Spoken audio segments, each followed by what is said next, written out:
Dear student, कैसे हो आप सभी। स्वागत है आपका हमारे यूट्यूब चैनल में। आज मैं 12th क्लास के लिए हिंदी के टॉपिक्स लेकर आया हूं, जो कि हमारा अलंकार है, जो पेपर में 2 नंबर का पूछा जाता है। आइए ज़्यादा समय वेस्ट न करते हुए हम अपना टॉपिक शुरू करते हैं। सबसे पहला पढ़ेंगे हम उपमा अलंकार। उपमा अलंकार क्या होता है, परिभाषा देखिए इसकी। जहाँ पर एक वस्तु की तुलना दूसरी वस्तु से की जाए, तुलना की जाए, वहां उपमा अलंकार होता है। एक डेफिनेशन ये हो जाएगी, या फिर आप इस डेफिनेशन को कह सकते हैं, जहां उपमेय की तुलना उपमान से की जाए वहां उपमा अलंकार होता है। बच्चों, बहुत छोटी सी डेफिनेशन है, आप इसको आसानी से याद कर सकते हैं।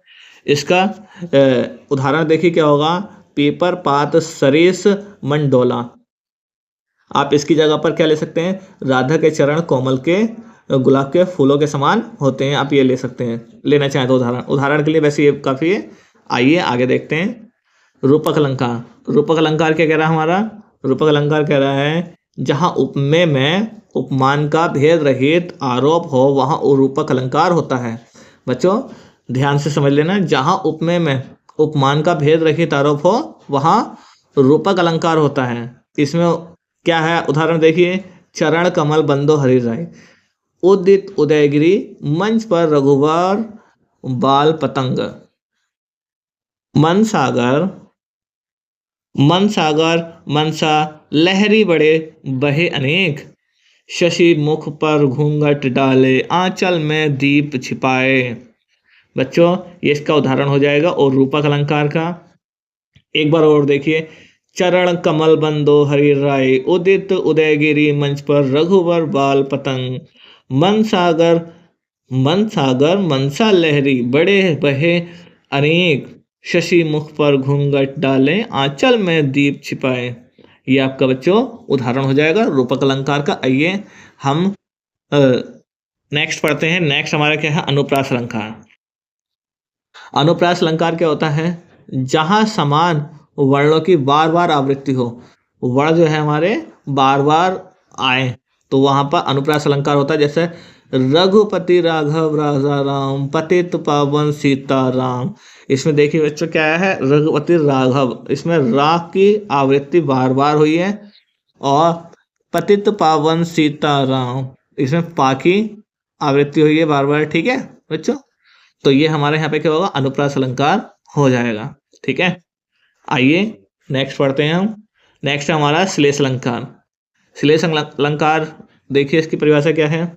जब एक शब्द का एक ही बार प्रयोग हो, अर्थात 2 या 2 से अधिक हो, तो वहां श्लेष अलंकार होता है। जब एक शब्द का एक ही बार प्रयोग हो तथा अर्थ 2 या 2 से अधिक हो, अर्थ इसके क्या हो, 2 या 2 से अधिक निकले, वहां श्लेष अलंकार होगा। देखिए बच्चों इसका उदाहरण क्या होगा। उदाहरण होगा हमारा, चरण धरत चिंता करत चित्तवत चारियु, और सुवरन को खोजत फिरत कवि व्यभिचार्य चोर। सुवर्ण सुंदर अक्षर कवि के पक्ष में, सुवर्णा नारी व्यभिचारी के पक्ष में, सोना चोर के पक्ष में। बच्चों ये इसका उदाहरण हो जाएगा। किसका हो जाएगा बच्चों उदाहरण, आपका श्लेष अलंकार का।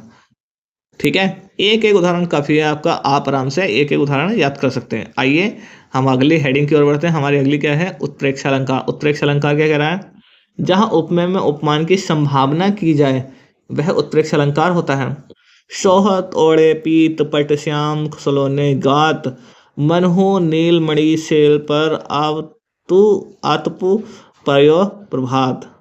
ठीक है बच्चों, ये इसका उदाहरण हो जाएगा। आइए हम नेक्स्ट पढ़ते हैं अपने यमक अलंकार। यमक अलंकार क्या कह रहा है बच्चों, यमक अलंकार कह रहा है, यमक का अर्थ क्या होता है, युग्म या जोड़ा।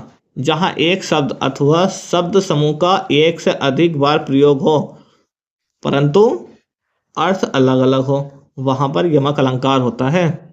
उदाहरण देखिए बच्चों।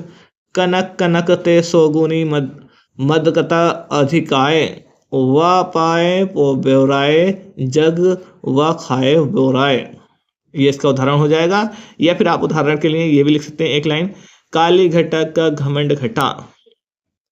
या फिर आप ये उदाहरण लिख सकते हैं, ऊंचे घोर मंदिर के अंदर रहन वाली ऊंचे घोर मंदिर के अंदर रहाती।